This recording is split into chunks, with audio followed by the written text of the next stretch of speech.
Right,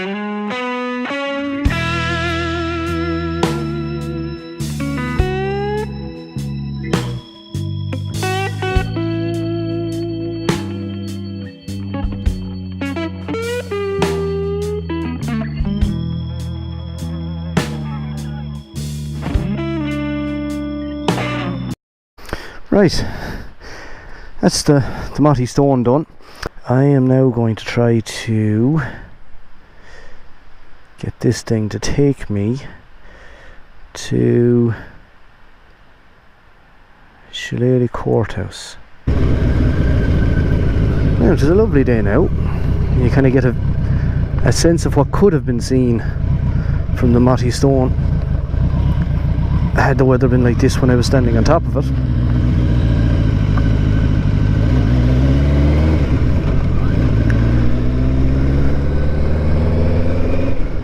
Beautiful area altogether. Now we are 36 minutes away from the next point, which is the Shillelagh Courthouse. Not entirely sure, don't have a whole lot of research on this one. More than to say that it is a photo rally point. It's an old building, I think from the 19th century, maybe 1860. And I know that it is now functioning as a community centre, I think I read that on the internet. And let's be honest, if it's on the internet, it must be true.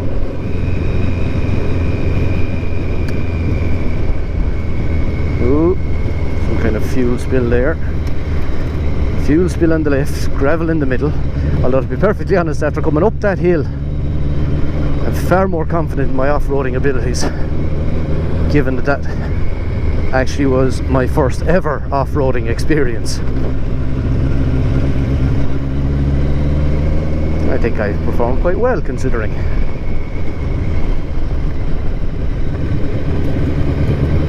Very hard to see the screen of the phone here.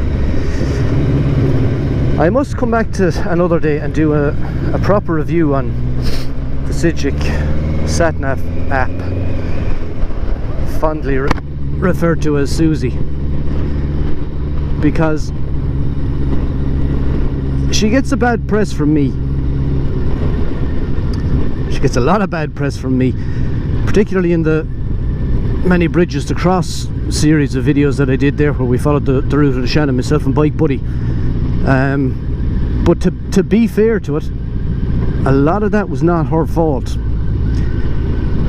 It was my first time ever really using a sat nav, and first time ever plotting routes on it. And to be honest, because of the nature of the journey,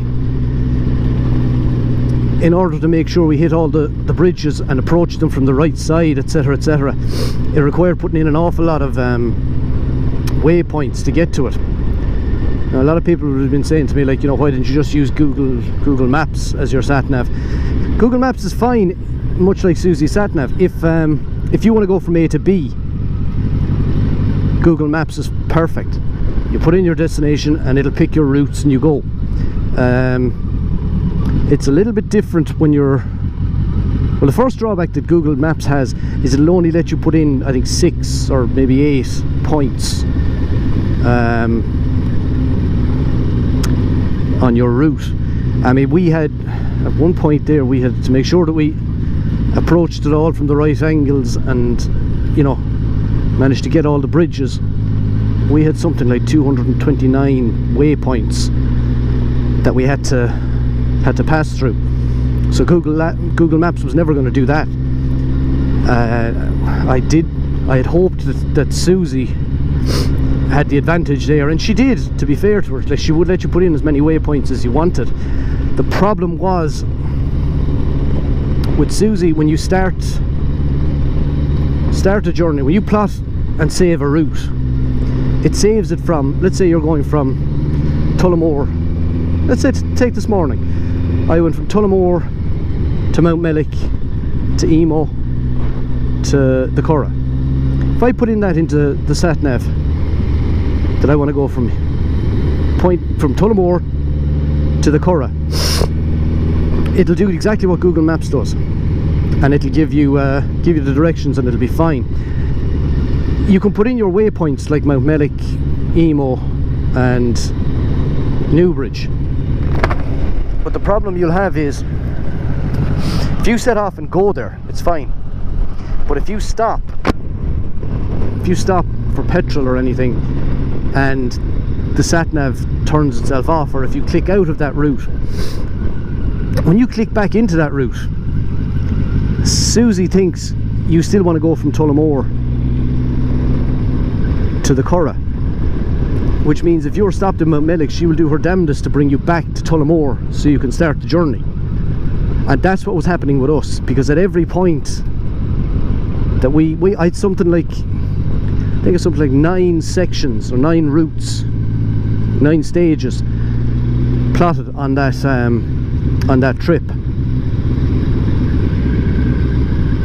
which meant that the potential was there every time that we stopped and turned off the phone to take a picture or to send a text message, that at all 9 of those points Susie was going to try and bring you back to point A from wherever you happen to be. If you were going from A to B to C to D and you stopped at C 10 or 15 miles away from D, Susie would do her damnedest, or I think that's what was happening anyway, she was doing her damnedest to bring you back to point A.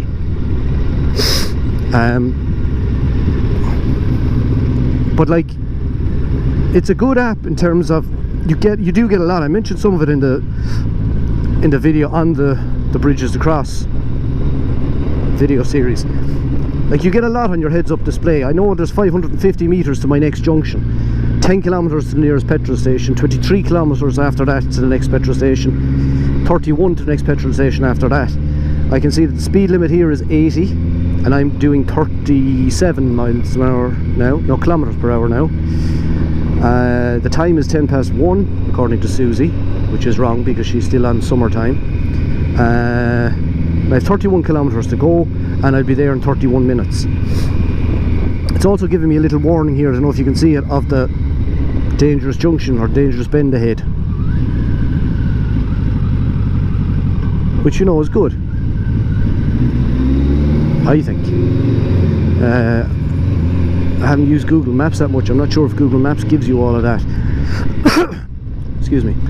But the other thing is, it's a nice display as well. It's a nice heads-up display. You can see the junctions that are coming. There's a few fiddly figaries with it, like, but generally I find it good. I'll do a proper review of Susie.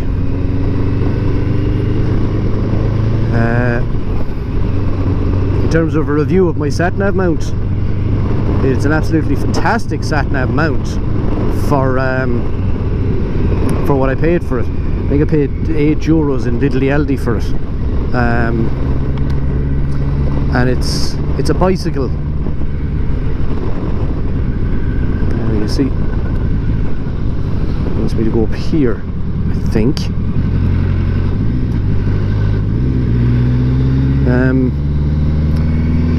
It's a bicycle sat nav mount. It's meant to go onto it's a ring mount. You know, it clamps around the handlebar of the bicycle. I've just got it clamped on a plate of an old heated grips control box. I've kind of got it bolted onto that. It's fine, it does the job. You know, it's an old Samsung S6 phone that I'm using with no SIM card in it, but it's, you know, if you just download the maps and into Sygic has offline maps, so she can do offline navigation when I'm out in the wilderness here based on the maps I've downloaded and saved. Now the screen on the S6 is quite small and it can be hard to see, and in terms of touchscreen functionality, it's not magnificent by any stretch of the imagination, but it does the job. You can see here there's moisture in it where it rained on it, so it's not exactly watertight or waterproof. It's also kind of in an awkward spot. I don't like it being down here. I'm looking at getting maybe an Ultimate Add-ons one, but I'm due an upgrade on my phone as well, so I'm waiting to see what case to get for that. And I'm thinking it'll probably mount it up here beside the rear facing camera up there, so it'll be in a line of sight rather than having to look down to see the junctions and things like that, see the instructions. Jesus, lads, you go a bit handy, no?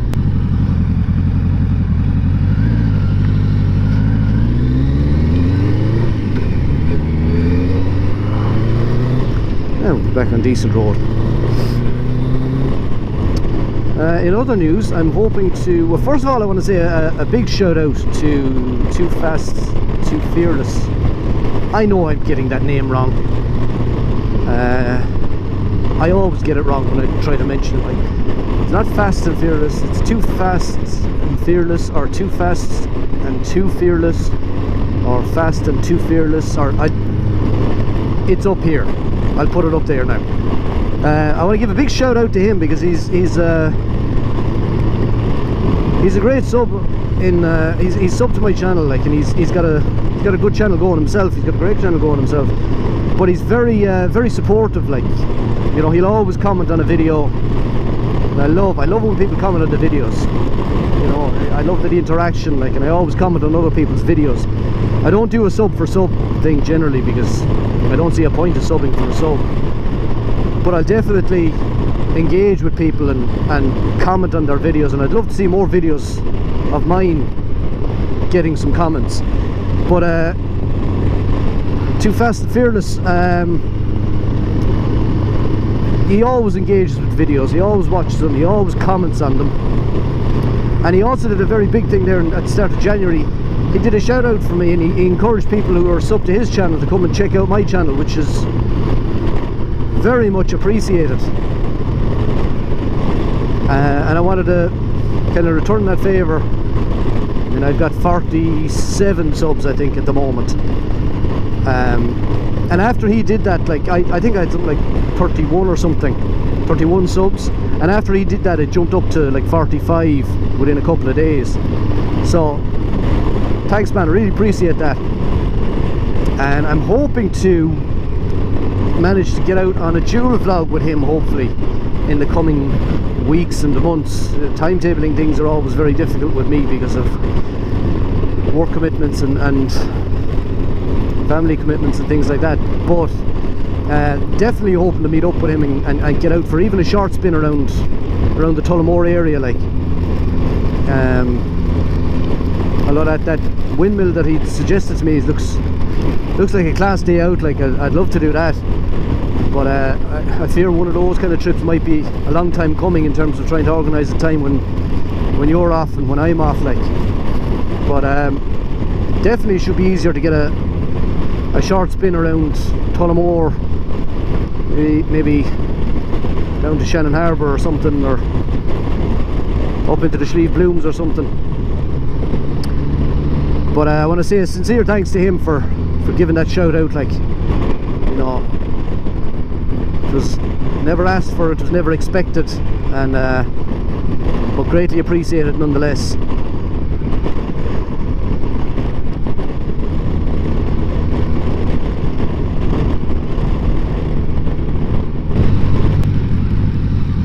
This is the town of Aughrim in County Wicklow.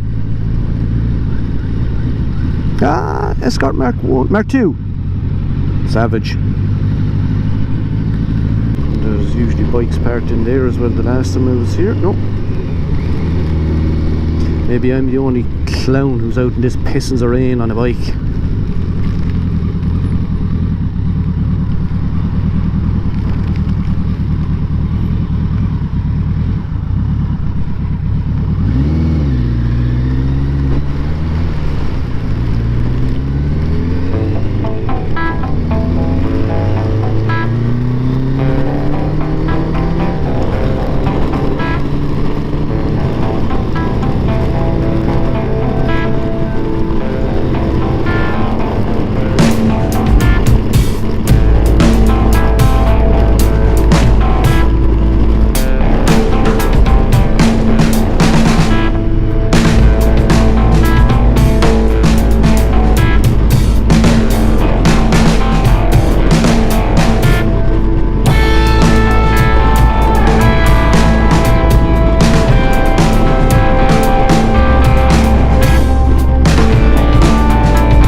Okay, I don't know what happened there, but I think I hit the wrong setting on the camera and I ended up taking burst shot or something. I don't know. But anyway, check the footage when I get home. That's the Shillelagh Courthouse, which I think has been turned into a community centre. So that's the second point on the trip today done, and it's the first of my photo rally points, Irish photo rally points done. So a good start made in both of those challenges today. See where we go next.